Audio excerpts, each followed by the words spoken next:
All right, hang on. I just hit the recorder. We have these great conversations, and sometimes we finish them Ah, and I go, damn, we should have recorded that for a podcast episode. So before you even start, let me just hit the record button here and let's see. And if it's too good, I might just listen to it myself, you know. So that's all right. That's okay. But I think that, as we were talking there, Carl, is, you know, branch managers, company owners, whatever your position is as a leader, is we all see growth, but then eventually it slows. The market shifts, it yeah, plateaus. yeah, And, they usually blame it on, well, I need more leads, or it's the interest rate, or we don't have enough realtor relationships, all of which may be true and right. yeah. But typically, what they'll do is they kind of blame those things, but is that always the right thing? And usually I found that over the years that you can tie problems back to like one of four things. And I think it's good if leaders think about this because, if you just say, well, we need more leads and they go buy more leads, but they're not getting the conversion or their cost per lead or conversion is high. So you really want to kind of keep a balance as a not as now as a producer, man, you want to go get more business. That's your Yeah, job. yeah, yeah. But as a leader, when you're running the P&L and different things, I think there's four things that they could focus on that help get them through that, if So in that other makes. words, like to help me get through the plateau if I've hit a plateau or to avoid it altogether, perhaps. Well, maybe both. But so like I look at it and kind of like I said, four things Okay. is, Number and one. managers don't know this, but they need to know their math. They need to understand their numbers, right?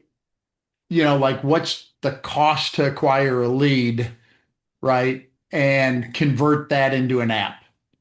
What's the cost to produce a loan? You know, are you getting scale? What's your revenue per funded loan?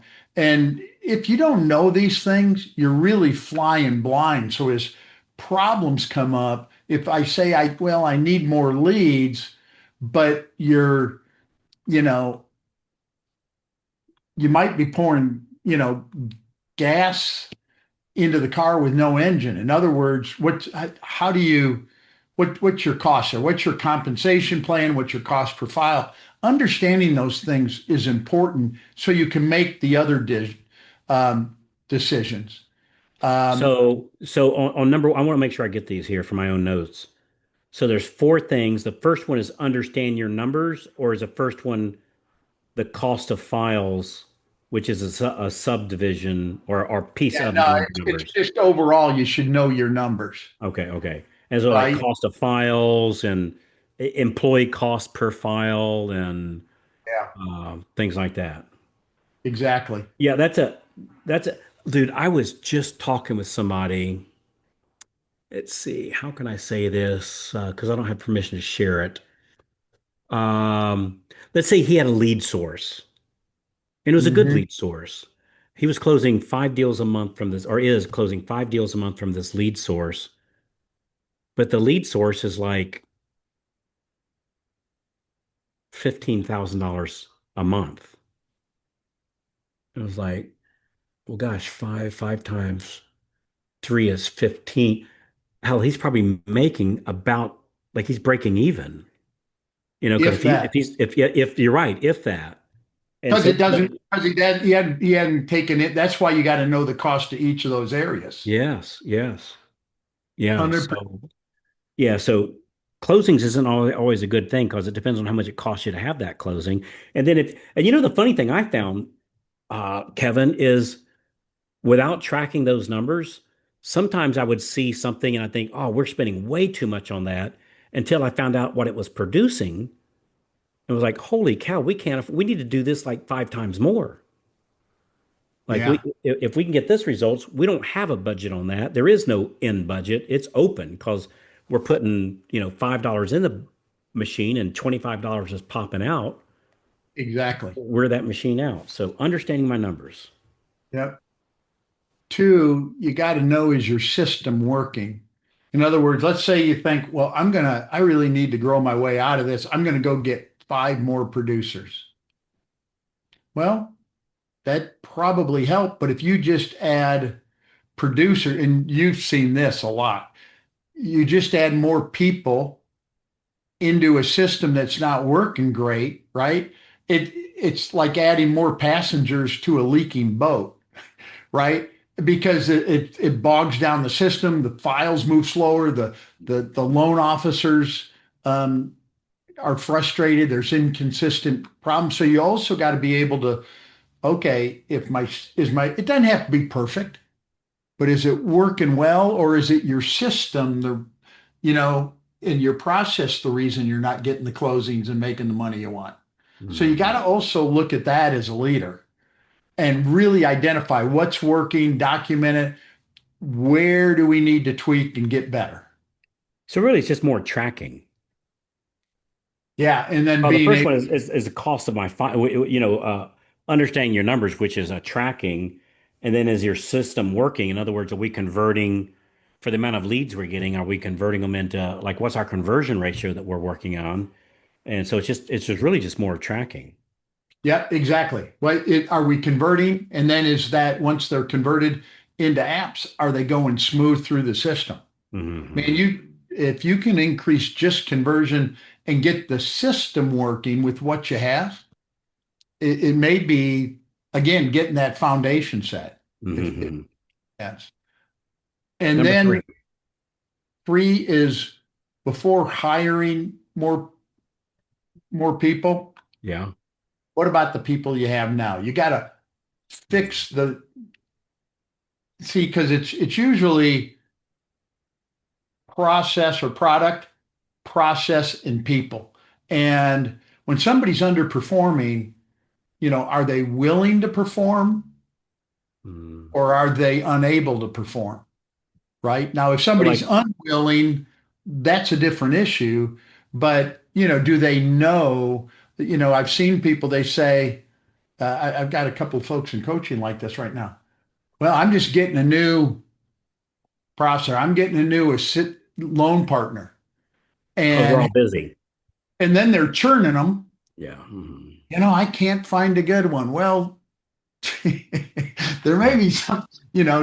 Have we really done a fair job by them being the team members, right? Hmm. If they're unwilling, it's real simple. Either you follow the system and the Hmm. process and you learn it, or you're not here. But are they unable? Do they have a bad attitude or a great attitude? Are they working hard? Do they follow it? And so again, back to your tracking comment, do you have a scorecard that kind of tracks who's doing what?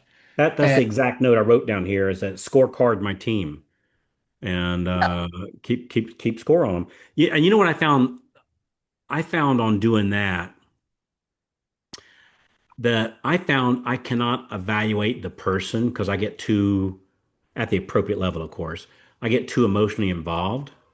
yeah, And so I have to scorecard that position, not the person, but that position. And that gives me, I think salespeople, we tend to be nice ladies and nice men, and sometimes that helps us in getting sales, but it hurts us in running a team sometimes. yeah. And so I like that Me, scorecard. Hey there. Hey, if you're loving the tips so far, be sure to hit that subscribe button right down there and then tap the little bell so that you never miss out on more free, cool tips coming your way. Also, I would love to hear from you.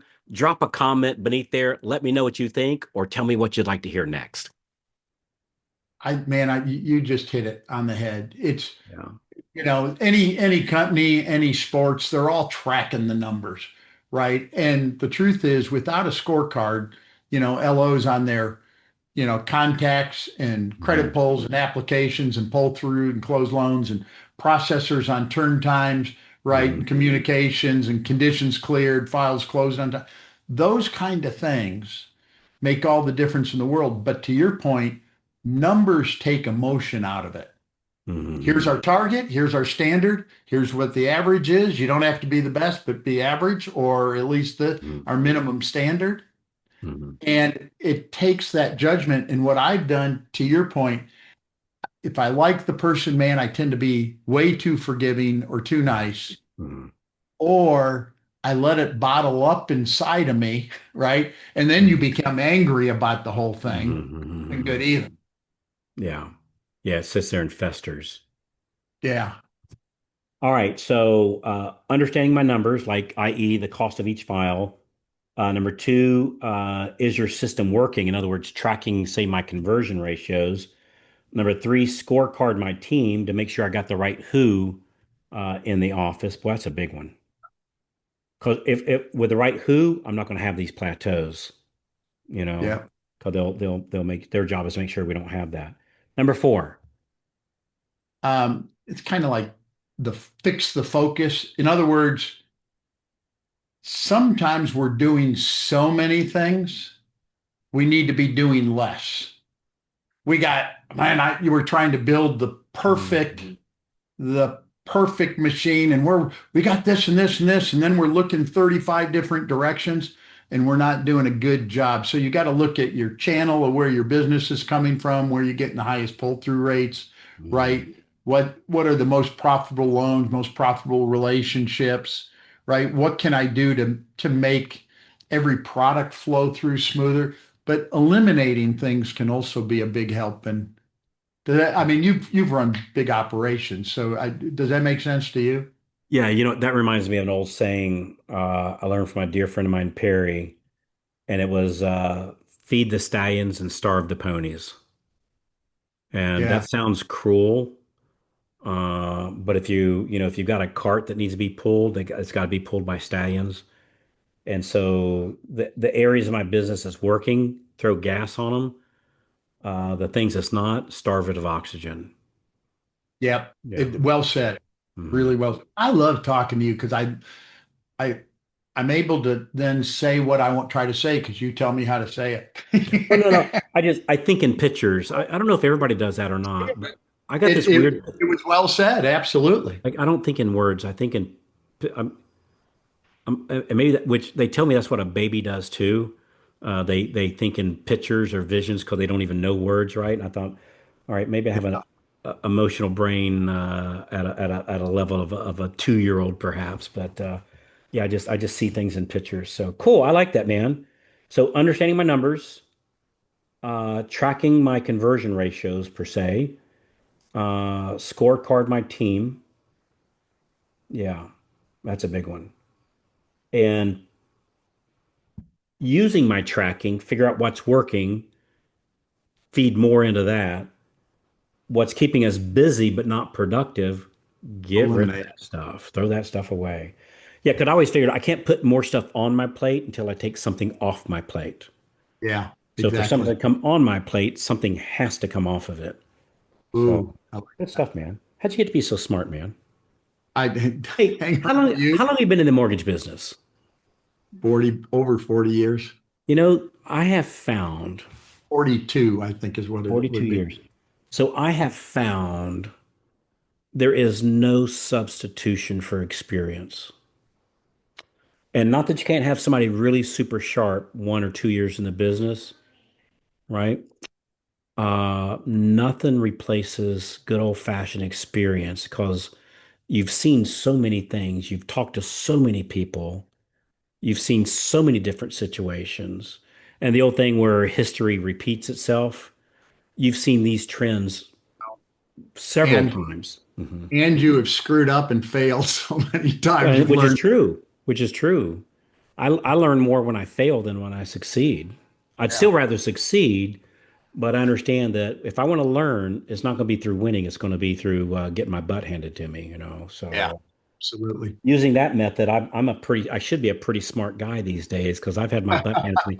But you get up, you brush. I mean, I remember my daddy. I was a young lad, and I know you've heard me say this before. He said, "Son, if you don't skin your knees from time to time, you're not running fast enough." So 100%. if you don't have some stories about how you screwed up, you're not doing enough. Yeah. You need to do more. So good stuff, man. Hey, Kevin, somebody wants to talk to you about the success groups that you run, where you put these high level business owners and branch managers and district managers put them together in the same room and y'all help each other out. What's the best way for them to hear about that? Or is there somebody they can talk Um, to or something? just talk to us. Yeah. You can register, go to profitdrivenplan.com and just schedule them, either myself or you or Kristen. Somebody will be happy to have a brainstorm with them. Yeah. Good stuff, man. I have found there's nothing more valuable than hanging out with smart people. Really. Right? Absolutely. And we all know that's a They cliche. make you better. It's It like playing somebody better in tennis. it does, man. And that old thing about you are who the five people you most hang out with. And I tell you, Um, that's one thing I've learned in my years on this earth is not in a rude or um, pompous way, but brother, I really protect who I hang out with. You I know, do the same. yeah, yeah, that 100%. yeah. When I find somebody I want to hang out with them, man, do what you got to do to make that happen. So it's hanging out with the right people is just such a fast catalyst of learning. Well, I've been lucky because whether it be my friends or business associates, boy, I've had some great ones in my life and still do. I mean, it makes all the difference in the world. Hmm. That's why as a parent, you should be, if anybody listening is a young parent, man, be cautious, cautious, cautious of who your kids are spending time with. Oh boy, isn't that the truth? I saw we're getting off track here, so maybe we'll end it here. We might so yeah, I had another topic, but we can do it for the next we can do it for another episode. So let's hold it here. So profitdrivenplan.com. Kevin That'll do it. Gillespie, Leadership Academy. I appreciate you being here, my man. Hey, always enjoy talking to you, friend. Good to see you.